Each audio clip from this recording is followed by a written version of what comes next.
Amén. Muy bien, vamos a entonces entrar a este capítulo 4. Ya en el capítulo anterior vimos la tragedia en cuanto al pecado y todas las consecuencias que trajo para toda la raza humana, ¿no? Las consecuencias del pecado vinieron para toda la descendencia de Adán y Eva. En ellos estábamos nosotros también, y si bien es cierto que nosotros no morimos por el pecado de Adán, eso dice la Biblia, sino por nuestro propio pecado, ¿no? La Biblia dice, por cuanto el pecado entró en el mundo por un hombre, y por el pecado la muerte, por cuanto todos pecaron. No llegó la muerte a cada uno por el pecado de Adán en realidad, sino por cuanto todos pecaron. Eso nos dice la Escritura. Y después entonces entramos aquí en la primera descendencia de ellos. Vamos a leer un poco, capítulo 4, pero vamos a leer solamente hasta el versículo 7. Y conoció Adán a su mujer Eva, la cual concibió y parió a Caín, y dijo, ganado he un varón por Jehová. Y otra vez parió a su hermano Abel. Y fue Abel pastor de ovejas, y Caín fue labrador de la tierra.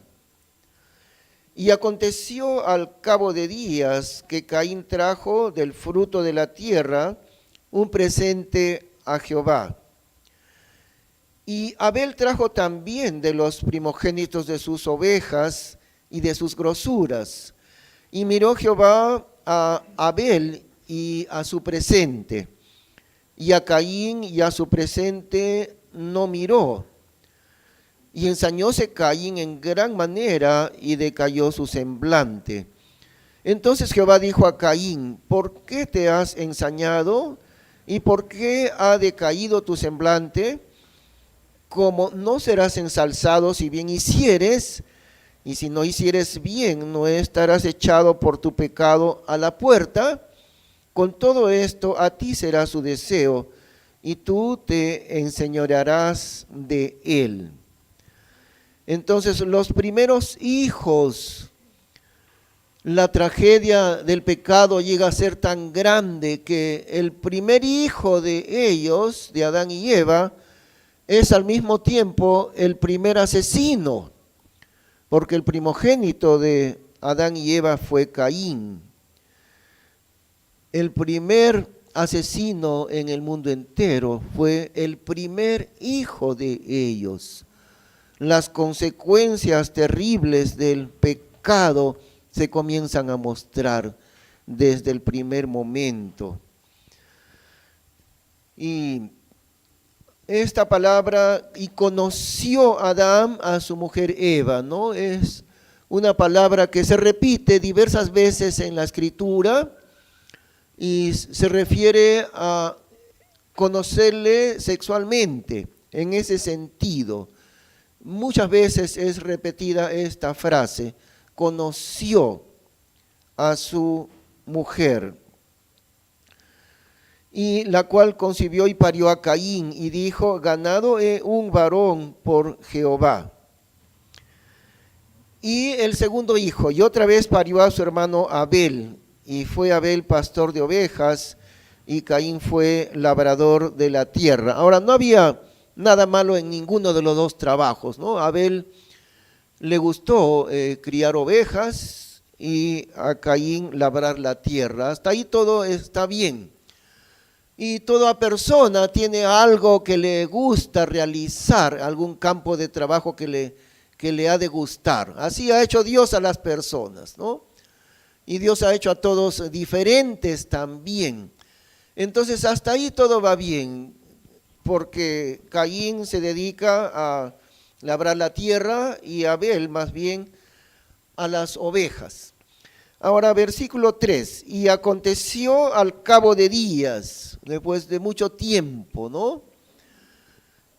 que Caín trajo del fruto de la tierra un presente a Jehová. Y Abel trajo también de los primogénitos de sus ovejas y de sus grosuras. Ahora, para tener una referencia más detallada, vamos a buscar un momentito. Ustedes pueden marcar ahí, de alguna manera marquen, porque volveremos a Génesis 4, pero vayamos un instante a Hebreos en el capítulo 11. Hebreos capítulo 11, que está ya cerca del final de la Biblia, está Hebreos capítulo 11.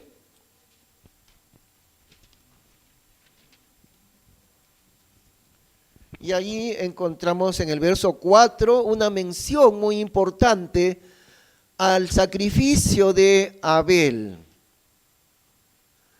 11:4 nos dice así: Por fe Abel ofreció a Dios más excelente sacrificio que Caín, por la cual alcanzó testimonio de que era justo, dando Dios testimonio a sus dones. Y por ella, aunque difunto, aún habla. Y por ella, es decir, por la fe de Abel. Pero fíjense que no se menciona en ningún momento la fe de Caín. Fíjense, solamente se menciona la fe de Abel. Porque Caín no vino con fe ante Dios. Vino con méritos humanos. Vino, digamos así, orgulloso de sus propios esfuerzos humanos. En cambio, Abel vino con fe hacia Dios. Por fe, Abel ofreció a Dios más excelente sacrificio que Caín. Y eso también trajo Abel un sacrificio hacia Dios. Un sacrificio de sus ovejas, eso es evidente, ¿no? Porque trajo, dice en Génesis, de sus ovejas, de lo más gordo de ellas. Y acá nos dice que fue un sacrificio, es decir, lo que trajo Abel hacia Dios era una ofrenda de sangre, un sacrificio de sangre. Además vino con fe. Dos cosas allí tan importantes. Primero, vino con fe hacia Dios. Y en segundo lugar, vino con un sacrificio de sangre. Y nos sigue diciendo, por lo cual alcanzó testimonio de que era justo, dando Dios testimonio a sus dones. Y por ella, o sea, por la fe, aunque difunto, aún habla. Sigue hablando Abel por medio de su ofrenda de sacrificio de sangre. Entonces, ahora sí, volvemos a Génesis capítulo 4, nuevamente.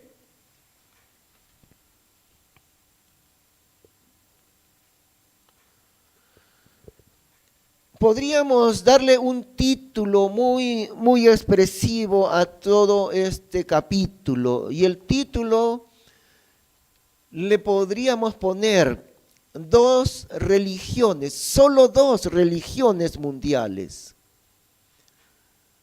porque los dos quisieron acercarse a Dios.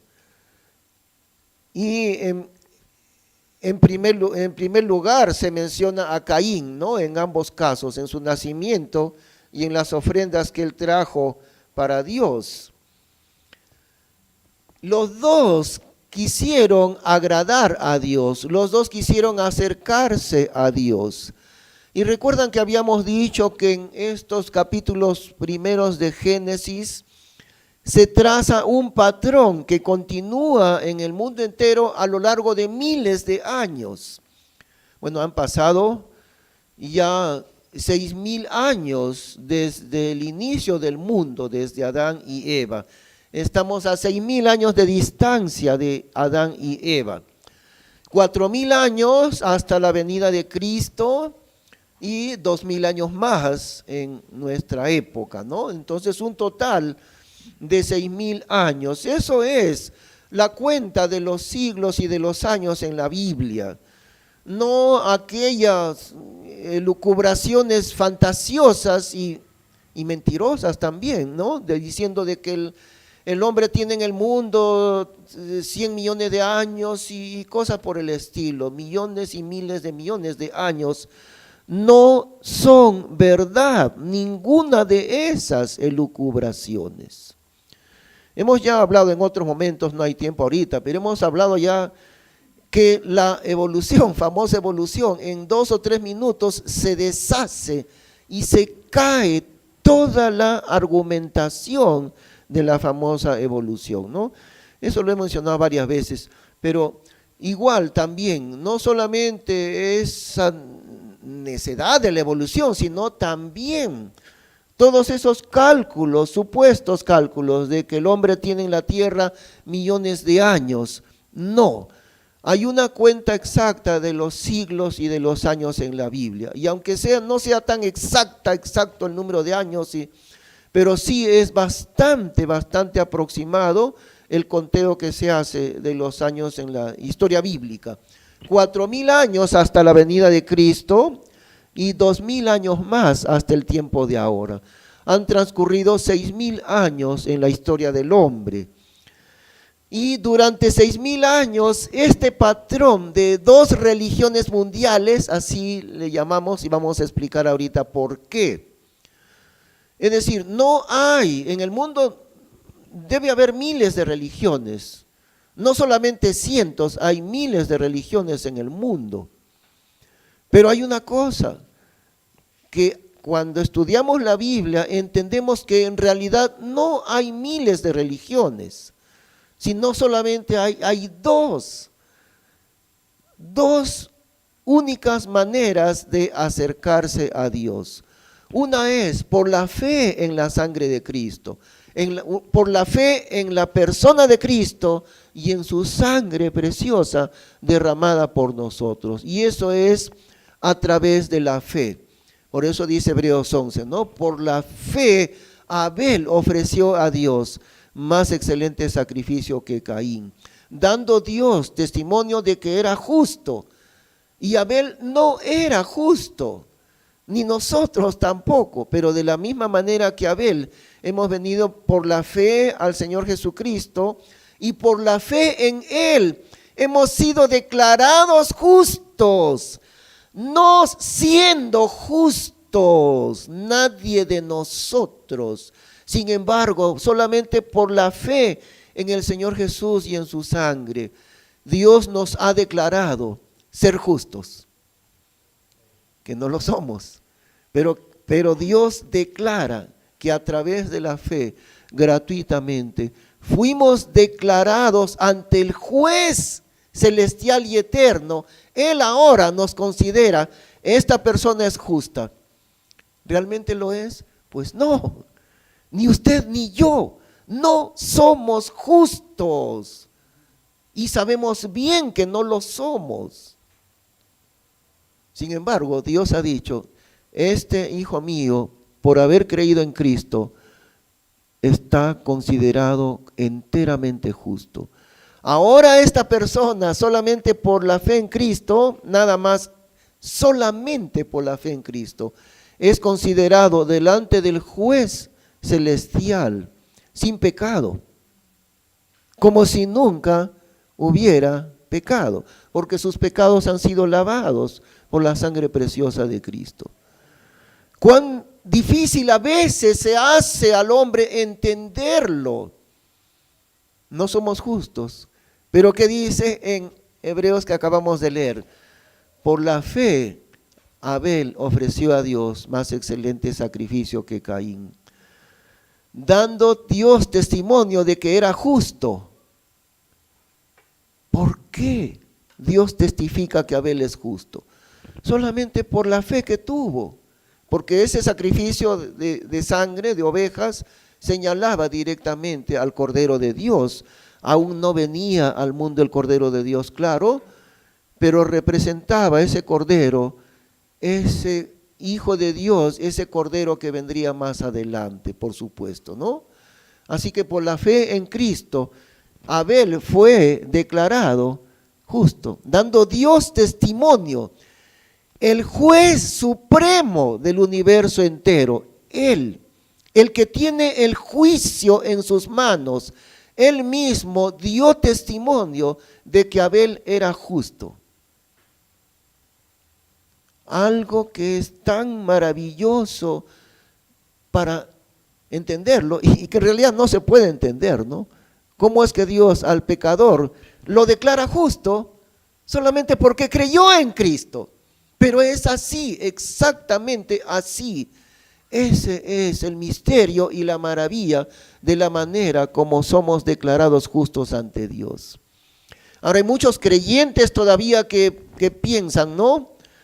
Es tan esencial que puedan entender, porque le preguntamos a veces al hermano promedio de alguna iglesia, un hermano promedio que, bueno, ya tiene años de creyente, le preguntamos, hermano, usted sabe que va a ir al cielo, ¿no es cierto?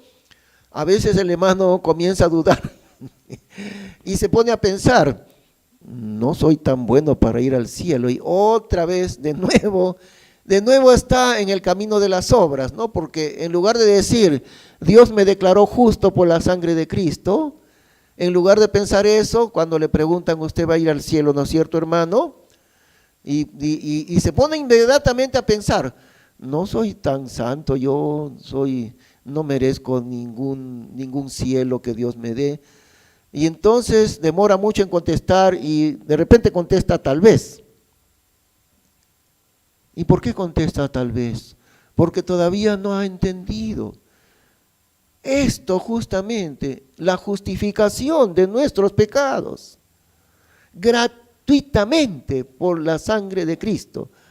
Ahora, si ustedes me escuchan varias veces explicarlo de la misma manera, hermanos, es porque a través de los años hemos notado la enorme necesidad que el creyente tiene de entender cuál es el fundamento de la fe. No por obras para que nadie se gloríe, dice Efesios 2:8, ¿no? No por obras, no por tus méritos, no porque seas bueno o porque yo sea bueno.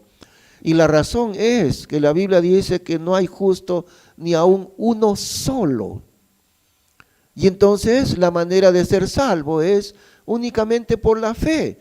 Y eso es todo. Por la fe en Cristo, lógicamente, nadie más, ¿no? Nuestra fe no está puesta en otras cosas. Nuestra fe es la persona de Cristo, su sangre derramada por nosotros. De manera que al creer en Él, Dios da testimonio de que eres justo, hermano, hermana. Cuando tú has puesto tu fe en Cristo, seguramente que años atrás, ¿no? Años atrás, del momento que tú pusiste tu fe en Cristo, Dios dio testimonio. Por eso hemos leído Hebreos 11:4. Dando Dios testimonio de que Abel era justo. Ahora, si pudiéramos medir la vida de Abel como la vida de nosotros, entonces Abel es exactamente igual a cualquiera de nosotros, era él. Un pecador más, como cualquier persona de este mundo, así era Abel. No hay diferencia, dice la Biblia, por cuanto todos pecaron y están destituidos de la gloria de Dios. Pero ahí no termina, sigue diciendo, siendo justificados gratuitamente por su sangre, mediante la fe en Cristo Jesús, siendo justificados.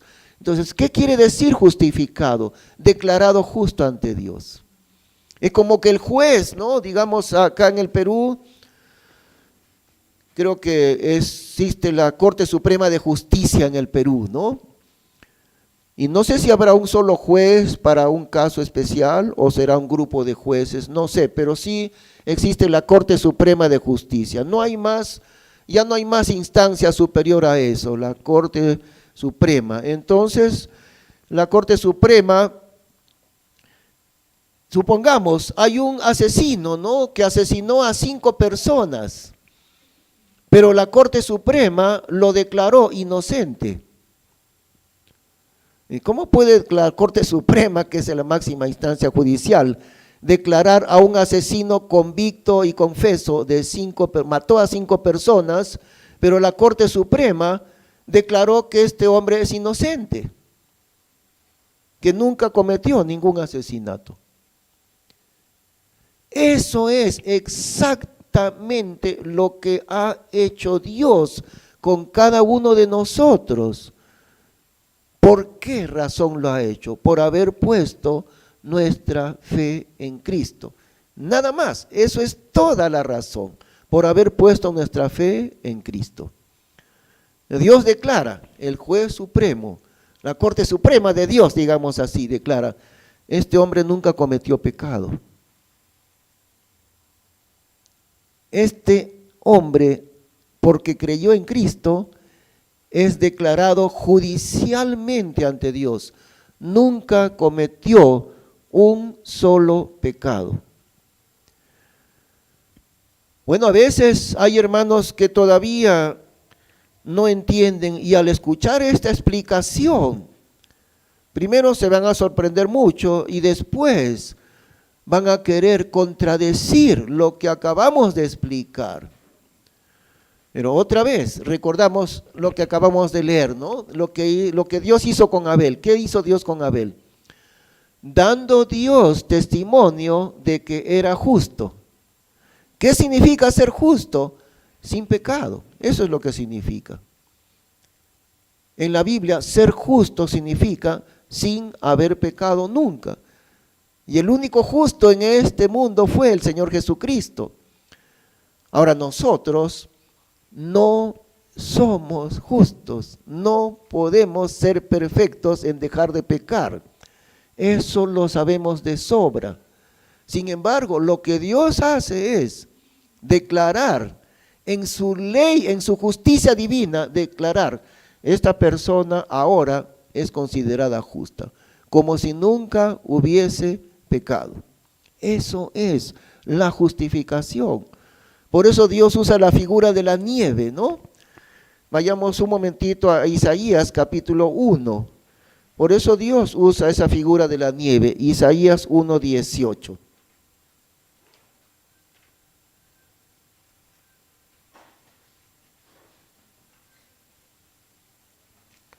Isaías 1:18.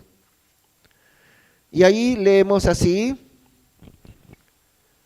venid pues, dirá Jehová, y estemos a cuenta. Si vuestros pecados fueren como la grana, como la nieve serán emblanquecidos. Si fueren rojos como el carmesí, serán tornados como la lana.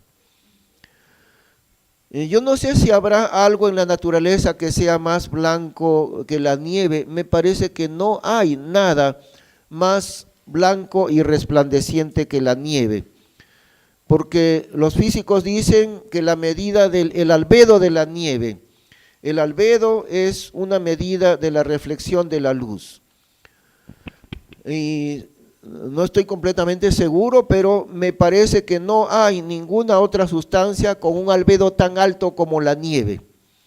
La nieve, el albedo quiere decir el porcentaje de reflejo de la luz. La nieve tiene un albedo altísimo. ¿Por qué? Porque tenemos cualquier objeto blanco, el blanco es blanco, ya está, pero no resplandece su blancura no resplandece. La nieve sí resplandece. No solamente es blanca, es resplandeciente de blancura la nieve, ¿no es cierto? Tan resplandeciente que los que caminan en la nieve se ponen lentes bien oscuros porque le puede producir ceguera, demasiado resplandor de la nieve. Entonces Dios toma la nieve para darnos a entender, si tus pecados han sido rojos como la grana. ¿Qué es la grana? Es lo que acá en el Perú se llama la cochinilla. Eso es la grana, que crece en las hojas de la tuna, ¿no? Una especie de insecto, algo así. Y entonces lo sacan de ahí, lo ponen a secar al sol. Cuando ya está bien seco, lo mandan al extranjero, exportan. Tiene mucho valor la cochinilla en la industria de alimentos. Es un tinte, o sea, produce un tinte rojo muy intenso. Así que la grana, la cochinilla que está ahí, es de rojo intenso. Y entonces Dios compara y dice, mira, tus pecados fueron rojo intenso, ¿no es cierto? Yo los haré blancos como la nieve, resplandecientes de blancura, tal como la nieve resplandece de blancura. Eso hace Dios con nuestros pecados. Ahora, queremos decir algo, hermanos. Si no fuera así, nadie de nosotros tendría entrada al cielo. Nadie. Porque si hubiese un solo pecado en nuestra vida, jamás podríamos entrar en el cielo ni en la presencia de Dios. La razón de que tenemos vida eterna es porque Dios, nuestros pecados que eran rojísimos, los ha deshecho y nuestra vida ha quedado blanca y resplandeciente como la nieve. ¿Por qué insisto tanto en explicarlo?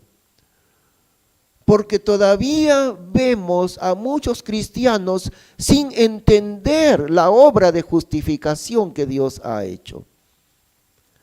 Y todavía vemos a muchos cristianos con este pensamiento: bueno, ya cuando tenga que morir ya no me falta mucho de vida, o de repente todavía más, pero cuando tenga que morir, entonces se pregunta a sí mismo, ¿no? ¿Entraré al cielo?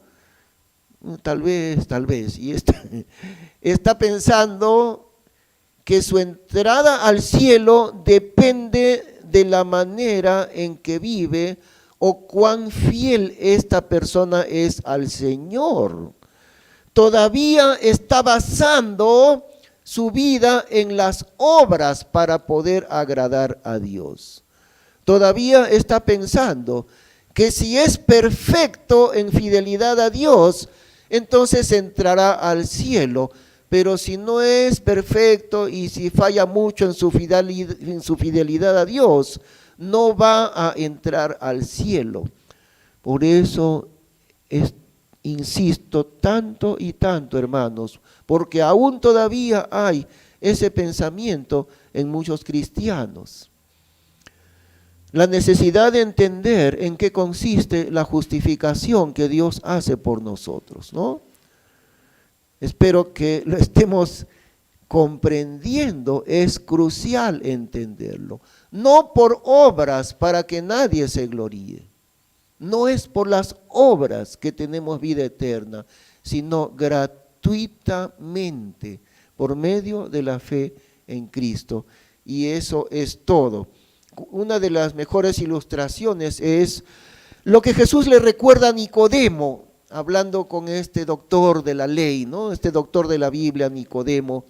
Ya no lo buscaremos, solamente vamos a recordar que Jesús le menciona a Nicodemo diciéndole: así como Moisés levantó la serpiente en el desierto, así es necesario que el Hijo del Hombre sea levantado, miren, crucificado. Así es necesario que el Hijo del Hombre sea levantado, porque la serpiente estaba en una asta y el Señor Jesús fue clavado en un madero, levantado entre el cielo y la tierra. Y Jesús le dice así a Nicodemo: igual que Moisés puso la serpiente, levantó la serpiente de metal, la serpiente de bronce, así es necesario que el Hijo del Hombre sea levantado en la cruz, para que todo aquel que en Él cree no se pierda, mas tenga vida eterna. Es una de las mejores ilustraciones que Dios mismo coloca en la Biblia acerca de la fe. Recuerdan, ¿no? Habían murmurado ellos acerca de Dios, habían pecado grandemente con sus murmuraciones y sus quejas ante Dios. ¿Y qué hizo Dios? Envió una plaga de serpientes mortales, venenosas. Entonces moría mucho pueblo de Israel. Y ahí recién vinieron a pedir perdón a Dios y clamando para que no sigan muriendo. ¿Qué es lo que hizo Dios? Fíjense lo que Dios hizo. Dios no desapareció las serpientes venenosas. ahí seguían. Pero lo que Dios le dijo a Moisés, haz una serpiente de metal y colócala sobre un asta. Y cualquiera que fuere mordido y mirare a la serpiente, vivirá. Todavía estaba allí el veneno de las serpientes que representan el pecado. Una vez que el pecado entró a la persona, no hay remedio para eso. Lo que viene será la condenación. Una vez que la serpiente mordía, normalmente no hay remedio. En pocas horas se morirá. A menos que exista el suero antiofídico, que a veces hay, ¿no? Pero si el proceso es como casi siempre pasa, el veneno mortal, ahora no siempre es mortal la serpiente, ¿no? Algunas son mortales y en pocas horas se muere la persona. Y así pasaba en Israel.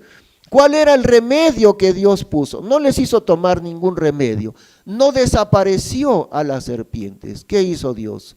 Una serpiente de bronce en una asta, y allí cualquier persona que había sido ya picada y que estaba para morir muy pronto, venía y se acercaba y miraba a la serpiente. Y eso era todo.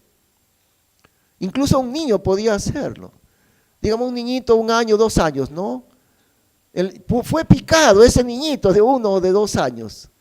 ¿Qué tenían que hacer para que no muera el niño? Simplemente traerlo y colocarlo para que mire a la serpiente. Y el bebito mirando a la serpiente, ya está. Ya no hay veneno, ya no hay. ¿Cómo se curó el veneno? Solamente mirando a la serpiente. Eso representa la fe. No hay una mejor ilustración que esta. Porque ¿cuál era el remedio? ¿Alguna vez habrá existido un remedio semejante a ese? Porque los remedios se toman, a veces son muy amargos o difíciles de tomar, o a veces le ponen inyección, ¿no? Y los niños están asustadísimos con las inyecciones, a veces los adultos también, ¿no?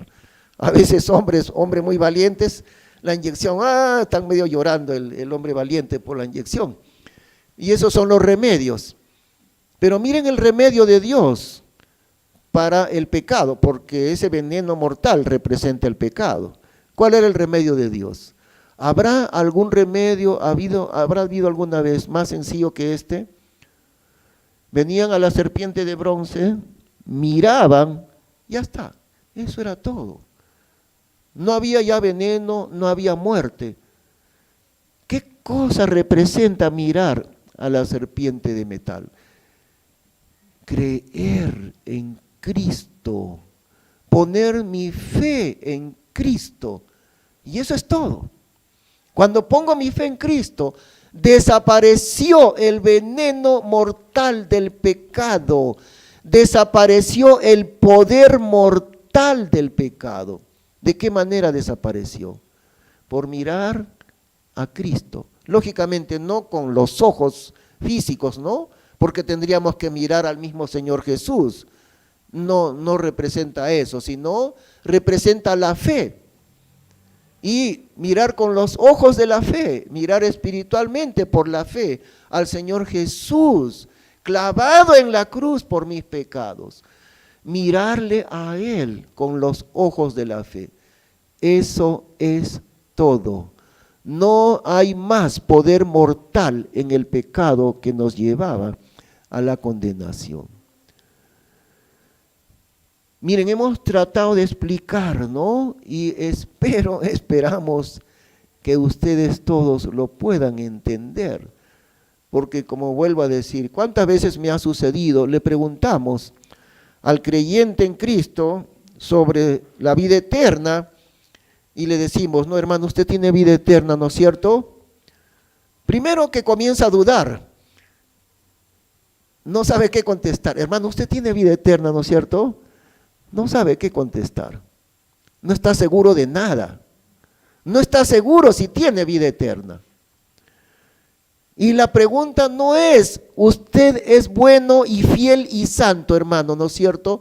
Esa no es la pregunta, porque que tenga vida eterna no depende de que yo sea fiel y que sea bueno y que sea santo. ¿Sabe por qué? ¿Por qué? Porque no lo soy. Ninguno de nosotros somos ni fieles, ni santos, ni buenos. Ninguno somos así. Entonces la pregunta, el hermano que le preguntan, ¿usted tiene vida eterna? Piensa que le está preguntando, ¿usted es bueno, hermano? ¿Es santo? ¿Es fiel? Confunde la pregunta. La pregunta no es esa, sino, ¿usted tiene vida eterna? Y la respuesta, ¿de dónde depende? ¿De dónde ha dependido la respuesta?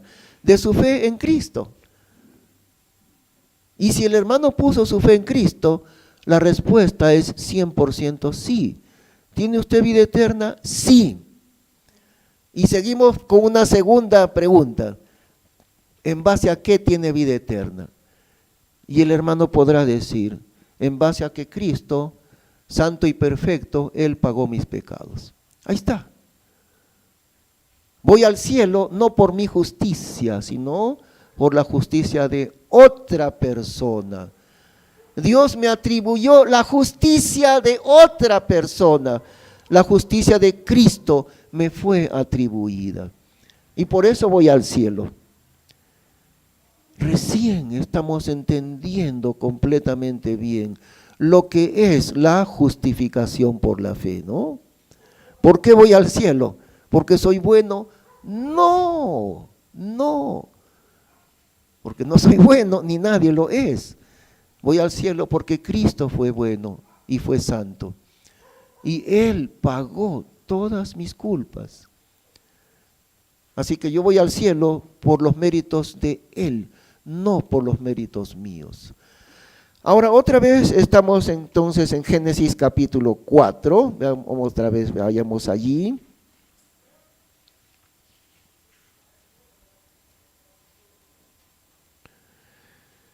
La diferencia entre la ofrenda de Caín y la ofrenda de Abel. Bueno, ya hemos visto en Hebreos 11, ¿no? La ofrenda de Abel era un sacrificio de sangre. Pero la ofrenda de Caín, ¿qué cosa era? Verso 3, Génesis 4:3. Y aconteció al cabo de días que Caín trajo del fruto de la tierra un presente a Jehová. Y Abel trajo también de los primogénitos de sus ovejas y de sus grosuras. Y miró Jehová a Abel y a su presente, y a Caín y a su presente no miró. Y ensañóse Caín en gran manera y decayó su semblante. Dios recibió con agrado, es decir, Dios miró dos cosas en el caso de Abel. Dios lo miró a él, es decir, tuvo agrado de la persona de Abel. Y en segundo lugar, Dios tuvo agrado del sacrificio de sangre de Abel. Miren, no solamente el sacrificio suyo, sino la persona de Abel fue agradable a Dios. Dios miró a Abel otra vez,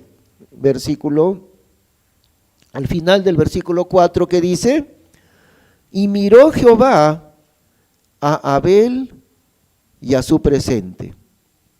Los dos, a él mismo y también a su sacrificio, ¿ok? Ahora, versículo 5, y a Caín y a su presente no miró. Dios no miró, Dios no le hizo caso, ni a él mismo, ni a Caín mismo, ni tampoco a la ofrenda que trajo Caín. Y ahora entonces Caín se llenó de ira terriblemente, y ensañóse Caín en gran manera, y su cara larga, ¿no? Decayó su semblante, estaba lleno de una terrible cólera por lo que Dios había hecho. ¿Qué había hecho Dios? La había mirado, agradándose Dios de Abel y también de la ofrenda de Abel. Pero a Caín Dios ni caso le hizo, ¿no? Ni caso le hizo, no lo miró. ni a su ofrenda, ni a él mismo. Y ahí está el resultado. Terrible ira de Caín. Entonces Jehová dijo a Caín: ¿por qué te has ensañado? ¿Y por qué ha decaído tu semblante? Como no serás ensalzado si bien hicieres, y si no hicieres bien, ¿no estarás echado por tu pecado a la puerta? Dios le está diciendo, si lo que tú haces está bueno, está bien delante de Dios, serás ensalzado por Dios. Y eso es lo que hizo Dios con Abel, ¿no? Pero no con Caín, no con él. Y Dios le pregunta, si haces lo bueno, entonces recibirás alabanza de Dios. Pero si hicieres lo malo, entonces estarás ahí echado por tu pecado a la puerta. Con todo esto a ti será su deseo y tú te enseñorearás de él. Le está hablando Dios del peligro de incurrir en el pecado, de dar rienda suelta a la ira terrible de Caín contra su hermano. Y a pesar de la advertencia de Dios, él lo hizo. Y habló Caín a su hermano Abel. Y aconteció que estando ellos en el campo, Caín se levantó contra Abel su hermano y le mató. Ahora, como decíamos, hermanos, aquí está trazado el patrón para la historia entera. Porque exactamente igual como acá sucedió, sigue sucediendo en el mundo durante ya 6,000 años de historia del hombre. ¿De qué manera? Dijimos hace un momento, ¿no? Si hay cientos y miles de religiones en el mundo, en realidad no hay ni cientos ni miles, sino hay dos. Ahora, la fe en Cristo en realidad no se le puede llamar religión, pero aceptemos el término religión para la fe en Cristo, ¿no? Para la salvación por la fe en Cristo. Por un momento llamémosle religión a la fe en Cristo. Y si así es, entonces solamente hay dos religiones en el mundo entero. La forma de acercarse a Dios de Abel por la fe en la sangre de Cristo y la forma de acercarse a Dios de Caín por medio de sus propias obras. Porque Caín quiso agradar a Dios con un presente de lo mejor que él había cultivado, de lo que él mismo había hecho. Esa ofrenda del cultivo de la tierra representa las buenas obras de Caín, su propio trabajo, lo mejor. O sea, no presentó una ofrenda mala, sino lo mejor de la tierra, en realidad. Su propio esfuerzo, sus propias obras. Y por otro lado, fijémonos algo, Caín había desechado la sangre de un sacrificio. Desechó la sangre que representa la sangre de Cristo. Como muchos hacen, ¿no? Les conté hace poco que en una iglesia que se llamaba la Catedral de Cristal en California, en Estados Unidos, que ya no existe porque desapareció la Catedral de Cristal, pero en esa iglesia nos consta, porque un familiar nos explicó eso, que la esposa del pastor ordenaba que nunca se mencione la sangre de Cristo. Como tenía un ministerio de música bastante grande, entonces los músicos de la iglesia les dieron estas instrucciones, que nunca canten nada que hable de la sangre, o sea, de la sangre de Cristo. Qué terrible es desechar la sangre de Cristo. Y en iglesias que se consideran buenas iglesias, o supuestamente, ¿no? ¿Qué es lo que hizo Caín? Desechó la sangre del sacrificio de Cristo. Puso a un lado y dijo, no, la sangre, eso es horripilante. No, ¿para qué la sangre? Pero la Biblia dice que sin derramamiento de sangre no hay remisión de pecados. Es la única forma posible de que fuesen pagados ante Dios, que fuesen expiados nuestros pecados. Sin derramamiento de sangre es decir, de la sangre de Cristo, no se hace remisión de pecados.